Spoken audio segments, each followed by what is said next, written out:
injineer Muuse Cabdilaahi Nuur oo ka mid ah siyaasiyiinta ugu facaweyn leh gobolka Gabiley isla markaana aan ku buuqanay gurigiisa ayaanu wax ka weydiinay xaaladda dalku marayo gaar ahaan go'aanada ay ka qaateen xisbiyada mucaaridka iyo komishanka doorashooyinka iyagoo xisbiyada mucaaridka ay ka qaateen go'aano kala duwan oo ay u cakiran tahay doorashadii lagu waday inay dhawaan ka qabsoonto dalka iyo go'aanka uu ka qaatay madaxweynaha jamhuuriyadda Soomaaliland Mudane Muuse Biixi Cabdi isagoo ka hadlaya hadaladiisii kamid ahaa marka hore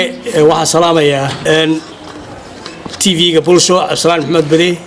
jaaniskan adisiiseen mar labaad xaaladda dalka Soomaaliland maanta waxaan aaminsanahay in horta marxalad fiican marayo siiba xagga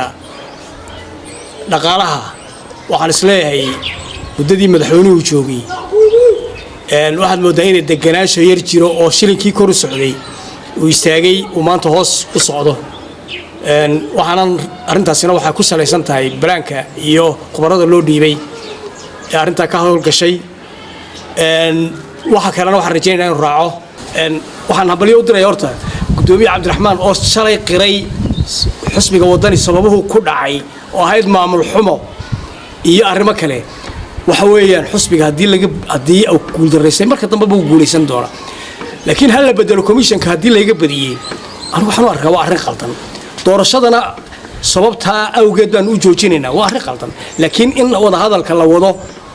oo la dabciya waa mid meesha ku jirta hal la kordhiyo xeer bay ku dhisan yihiin todobado xeer baa la komishanku wuxuu ka kooban yahay todoba haddaan xeerka golaha baarlamaanka laga soo ansixin madaxweynuhu sidoo oranaya wariilayna waa arrintan adaga golaha baarlamaanka hadii la geeyana ma ogolo iyagu inay fadhiyaan bay rabaan baladku ka tali waa kaas marka iyagu xalkooga ha gaadhaan iyagu ha sii daayaan waa lagu soo galay inta soo doorasho lagu soo galay iyagu caqabadii gelinin hadii kale waxa la furi ururadii bay gaarsiinayaan ururadii baa la furi doona laba xusbi meesha ka baxaya hadana labadooda meesha ka baxay gaal dil gartiisana si arso wadani ma ahaan jirin taano I don't see wax justification ay hayaan ma arkay waana keena wax cadaana wax weeyaan xusb wana laga guuleystay hadaan wadanaynahay wana laga guuleystay doorashadii ayuu wax qalday qodob ay qaldeen oo alla qalday oo evidence soo la hayaan lama hayo dadka madaxweynaha waa dadkaagii wax xisbiyadaadii wixii tanaasula madaxweynaha waa looga baahan yahay waran kula talinaynaa waxaan u leenahay arintaas dabci way danta qaranka ku jirta shacabka reer Soomaaliland waliba beesha dhexe ishayaysigooga ka xishoodaan waxaanay u soo mareen walaalaha reer Soomaaliland kalena ha ixtiraamaan haddii beesha dhexe iyo yootankoodii laga bixi waayo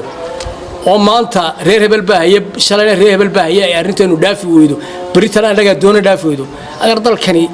halkii gudxaarkii laga soo saaray ku noqonaya qabiiladan kala qaybisay shacabkana aan waxa la dhalinyartu ha ka tanaasulsho ha loo mideysnaado qarannimada dalka iyo dadka waayo wadiig waa mustaqbalkiini sidoo kale wuxuu fariin u diray beelaha walaalaha ah ee ku dagaalamaya Dumay badgeliyada waxaan ka faa'iideysanayaa marxaladan labada beelood ee walaalaha isku dilayay gobolka Sool inay damiyaan oo ay arinta wax ka qabtaan caaladaas dabadu la qabtay ilaahay ha u naxariisto intii dhimatay waxaan ugu baaqaynaa inay colaada la qabateeyo oo la dejiyo iimaanka la aamino waa Absalaan Maxamed Bade Bulsho TV Gabiley.